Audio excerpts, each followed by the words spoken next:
بسم اللہ الرحمن الرحیم۔ السلام علیکم ورحمۃ اللہ وبرکاتہ۔ میرے محترم ناظرین و سامعین، ایک وقت تھا جب خودکشی کا مسلمانوں سے کوئی تعلق نہیں تھا۔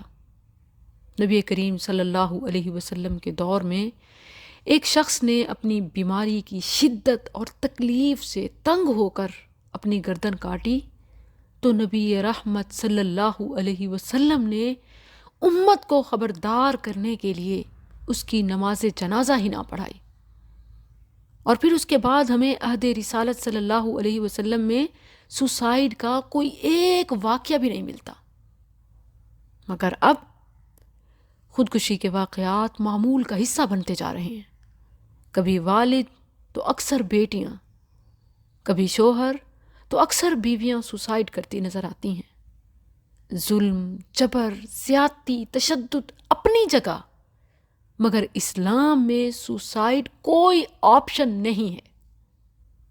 Not allowed, never allowed. زندگی رب کی امانت ہے، ہم تو اس کے غلام ہیں، اور غلام کی کیا مجال کہ اپنی مرضی سے کچھ کرے۔ ہم مملوک ہیں، ہم اپنی مرضی سے اس کی دی ہوئی زندگی کا خاتمہ نہیں کر سکتے، ہمیں یہ اختیار ہی نہیں ہے۔ اگر کوئی بہت ہی اپنے حالات سے، سچویشن سے، مسائل سے تنگ ہے، لاچار ہے، بے بس ہے، جینا ہی نہیں چاہتا، تو اس کے لیے بھی حل موجود ہے، آپشن ہے۔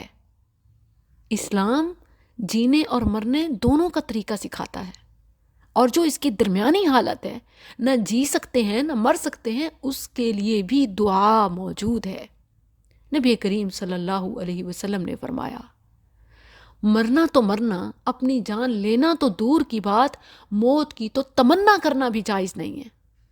لا یتمنین احدکم الموت۔ کوئی یوں بھی نہیں کہہ سکتا کہ اللہ مجھے موت ہی دے دے، ایسا بھی جائز نہیں ہے۔ آپ اندازہ کریں، خودکشی تو دور کی بات، صرف مرنے کی دعا، بد دعا بھی جائز نہیں ہے، یہ اختیار بھی آپ کے پاس نہیں ہے۔ ہاں، بہت ہی مایوس ہو چکے ہو، کوئی جینے کے لیے امید کرن نظر نہیں آتی، تو یوں دعا کرو، اللہم احیینی ما کانت الحیات خیرا لی وتوفنی ما کانت الممات خیرا لی۔ اللہ، اگر مجھ سے کچھ اچھا کام لینا ہے، میرا جینا بہتر ہے، خیر ہے، تو ہی میری زندگی بڑھا، مجھے زندگی دے۔ لیکن اگر میری اس دنیا میں کوئی ضرورت نہیں، میں بے فائدہ ہوں، کوئی کام ہی نہیں ہے، تو اللہ پھر میرا مر جانا ہی بہتر ہے۔ اگر میری زندگی میں خیر نہیں تو مجھے موت عطا کر۔ اگر جینے میں فائدہ ہے تو اللہ زندہ رکھ، اگر مرنے میں فائدہ ہے تو اللہ مجھے اٹھا لے۔ اب جہاں تک حالیہ انڈین عائشہ عارف خان کے سوسائیڈ کے واقعے کی بات ہے، غفور الرحیم رب سے اس کی مغفرت طلب کرتے ہیں۔ نہ صرف وہ اپنے والدین، عزیز و اقارب اور اپنے فرینڈز، اپنے سرکل کو روتا چھوڑ گئی، بلکہ جہاں جہاں تک دنیا کے کونے میں اس کی آڈیو ویڈیو پہنچی، ہر دل افسردہ اور ہر آنکھ نم ہے۔ میں آپ کو بتا نہیں سکتی کہ اس واقعے کے بعد کس قدر مجھے کالز آئیں، کس قدر مجھے وائس میسیجز آئے۔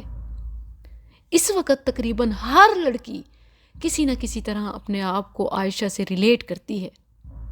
کوئی سسرالیوں کے ظلم کا نشانہ بنے ہے، تو کوئی میکے کا، آپ سوچ سکتے ہیں، ایون میکے کا، تو کوئی اور معاشرے کی ہوس کا نشانہ ہے۔